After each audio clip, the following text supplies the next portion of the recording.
മോഹൻ വർഗീസ്, വിദേശകാര്യ വിദഗ്ധൻ ഇപ്പോൾ ടെലിഫോണിൽ പ്രതികരിക്കാൻ. ശ്രീ മോഹൻ വർഗീസ്, ഇപ്പോൾ ഇറാൻ ഇസ്രയേൽ യുദ്ധത്തിലേക്ക് കാര്യങ്ങൾ നീങ്ങിയാണോ? ഇസ്രയേലിന്റെ ആക്രമണം, ആ വാർത്തയാണ് ഇപ്പോൾ വരുന്നത്. 2 നഗരങ്ങളിൽ ബോംബ് വർഷിച്ചതിന്റെ വിവരങ്ങൾ. ഇസ്രയേൽ ആകട്ടെ വ്യോമാതിർത്തി അടയ്ക്കുന്നു, ജനങ്ങളോട് സുരക്ഷിത സ്ഥാനങ്ങളിലേക്ക് മാറാൻ പറയുന്നു. ഇറാൻ ഒരു തിരിച്ചടി നൽകാനുള്ള സാധ്യത അങ്ങ് എത്രത്തോളം കാണുന്നു? ഒരു നീണ്ട യുദ്ധമാകാനുള്ള സാധ്യതയും എത്രത്തോളമാണ്?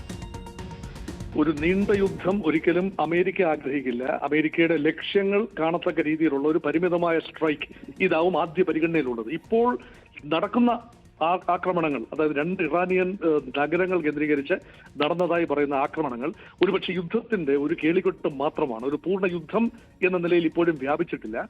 അത് വരാനിരിക്കുന്ന വൻപൻ ആക്രമണത്തിന്റെ ഒരു സൂചനയായിരിക്കാം. ഒരു ദീർഘകാല യുദ്ധം, പ്രത്യേകിച്ച് കരയുദ്ധം പോലെയുള്ള ഒരു ദീർഘകാല യുദ്ധം അമേരിക്കയുടെയോ ഇസ്രയേലിന്റെയോ താല്പര്യങ്ങൾക്ക് അനുരൂപമാവില്ല എന്ന ഒരു അറിവുണ്ട്. കാരണം ഇറാന്റെ ഒരു മണ്ണ്, ഇറാനോളം പരിചയമുള്ള മറ്റൊരു രാജ്യവും ഉണ്ടാവില്ല. അതുകൊണ്ട് തീർച്ചയായും ആകാശങ്ങളിൽ നിന്നുകൊണ്ട് ഉദ്ദേശങ്ങൾ, ലക്ഷ്യങ്ങൾ നേടിയെടുക്കുക. ആണവ നിലയങ്ങൾ കഴിഞ്ഞ തവണ 2025 ജൂൺ മാസം തകർക്കാൻ കഴിയാതെ പോയ ആണവ നിലയങ്ങൾ, ഭാഗികമായി മാത്രം തകർത്ത ആണവ നിലയങ്ങൾ പൂർണ്ണമായും തകർക്കുക എന്നൊരു അജണ്ടയുടെ ഭാഗമായിരിക്കാം. ആണവ കരാറിൽ ഏർപ്പെടാൻ കഴിഞ്ഞില്ല. ഒരുപക്ഷെ അത് അനിശ്ചിതമായി നീണ്ടുപോകാനുള്ള സാധ്യത കാണുന്നു. പക്ഷേ ശ്രീ മോഹൻ വർഗീസ്, ഇപ്പോൾ ജനവാസ മേഖലകളിൽ യൂണിവേഴ്സിറ്റി ഭാഗത്തൊക്കെയാണ് ഇപ്പോൾ ആക്രമണം ഉണ്ടായിട്ടുണ്ട്. 2 ഇടങ്ങളിൽ ജനവാസ കേന്ദ്രങ്ങളിലാണ് ആക്രമണം ഉണ്ടായത്. എത്രത്തോളം ആൾനഷ്ടമുണ്ടായി എന്നുള്ളത് ഇപ്പോൾ പുറത്തേക്ക് വന്നിട്ടില്ല എങ്കിൽ കൂടിയും ആ ആൾനഷ്ടത്തിനനുസരിച്ചായിരിക്കില്ലേ ഇറാന്റെ തിരിച്ചടിയും? തീർച്ചയായും ഇറാന് തിരിച്ചടിക്കാതിരിക്കാനാവില്ല. അയത്തുള്ള അലി ഖമേനി പല പ്രാവശ്യം പരമോന്നത നേതാവ് പറഞ്ഞിട്ടുണ്ട്. അത് മാത്രമല്ല IRGCയുടെ ഒരു റിസോൾവ് ഉണ്ട്, എല്ലാം ഉണ്ട്. അടിക്ക് തിരിച്ചടി ഉണ്ടായാൽ, ഇറാനെ പ്രകോപിപ്പിച്ചാൽ, മിലിറ്ററിലി പ്രകോപിപ്പിച്ചാൽ, ഇറാന് നേരെ ആക്രമണം ഉണ്ടായാൽ തിരിച്ചടി ഉണ്ടാകും. അത് അമേരിക്കൻ സേനാ താവളങ്ങളിലേക്കായിരിക്കും, അത് ഇസ്രായേലിലേക്കായിരിക്കും എന്നത് തന്നെയാണ് പ്രധാനപ്പെട്ട കാര്യം. ഇപ്പോൾ നോക്കൂ, ഇപ്പോൾ അമേരിക്കൻ സൈന്യമല്ല, ഇപ്പോഴത്തെ അറിവനുസരിച്ച് ഇസ്രായേലിൽ നിന്നാണ് മിസൈലുകൾ ലോഞ്ച് ചെയ്യപ്പെട്ടിട്ടുള്ളത്. അങ്ങനെയെങ്കിൽ ഇസ്രായേലിനെതിരെ തന്നെയായിരിക്കും ആദ്യ ആക്രമണം. അത് തീർച്ചയായും അമേരിക്കയുടെയും ഇസ്രായേലിന്റെ ഒരു ലാർജർ സ്കീം ഓഫ് തിങ്സിന്റെയും പ്ലോട്ടിന്റെയും ഭാഗമായിട്ടാണ് ഇപ്പോൾ ഇസ്രായേൽ അമേരിക്ക സംയുക്ത ആക്രമണമാണ്.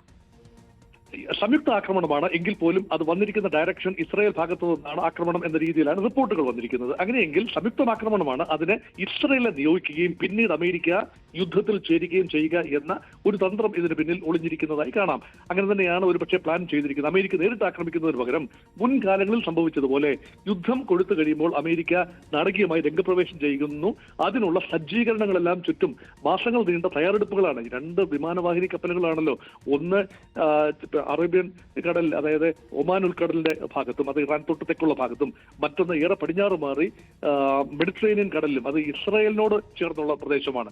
അപ്പൊ 2 ഡയറക്ഷനിൽ നിന്നും വിമാനവാഹിനി കപ്പലിൽ നിന്നും വിമാനങ്ങൾക്ക് കുതിച്ചുയരാൻ സാധിക്കും. ഇസ്രായേലിൽ തീർച്ചയായും വലിയ നമ്പർ അമേരിക്കൻ വിമാനങ്ങൾ കഴിഞ്ഞ ആഴ്ച വന്നിറങ്ങിയിട്ടുണ്ട്. ജോർദാൻ എന്ന പ്രദേശത്ത്, ജോർദാൻ രാജ്യത്തും വലിയ തോതിൽ അമേരിക്കൻ സായുധ സന്നാഹമുണ്ട്. മറ്റ് രാജ്യങ്ങൾ, GCC രാജ്യങ്ങൾ പൂർണ്ണമായ സഹകരണത്തിലല്ല എന്ന ഒരു നിഗമനത്തിലാണ് ഇപ്പോൾ അമേരിക്ക നിൽക്കുന്നത്. കാരണം അവരുടെ ടെറിട്ടറി ഉപയോഗിക്കാനോ എയർ സ്പേസ് ഉപയോഗിക്കാനോ ഇപ്പോൾ നിലവിൽ അനുവാദമില്ല. അതുകൊണ്ട് തീർച്ചയായും അമേരിക്കൻ താവളങ്ങൾ അവിടെയുള്ളതിലേക്ക് ഇറാൻ ആക്രമിക്കുമോ അതോ ഇസ്രായേലിലേക്ക് മാത്രം ആക്രമണം പരിമിതപ്പെടുത്തുമോ എന്ന കാര്യത്തിൽ തീർച്ചയായും ആശയക്കുഴപ്പം നിലവിലുണ്ട്. ഉറപ്പായും ഇസ്രായേൽ എന്ന രാജ്യം ഇറാനെ ആക്രമിച്ചാൽ ഇറാന്റെ ഭാഗത്തു നിന്ന് ഒരു തിരിച്ചടി ഉണ്ടാകാം. ആ തിരിച്ചടി തന്നെ ഒരു യുദ്ധം ക്ഷണിച്ചു വരുത്തുന്ന രീതിയിൽ ആ ആക്രമണം എസ്കലേറ്റ് ചെയ്യുന്ന ഒരു പ്രോസസ്സാണ് ഒരുപക്ഷെ അമേരിക്കയും ഇസ്രായേലും ആഗ്രഹിക്കുന്നത് എന്നാണ് ഈ ഘട്ടത്തിൽ, ഏർലി ഘട്ടത്തിൽ നിഗമനത്തിലെത്താൻ കഴിയുന്നത്. ശരി, വളരെ നന്ദി ശ്രീ മോഹൻ വർഗീസ്.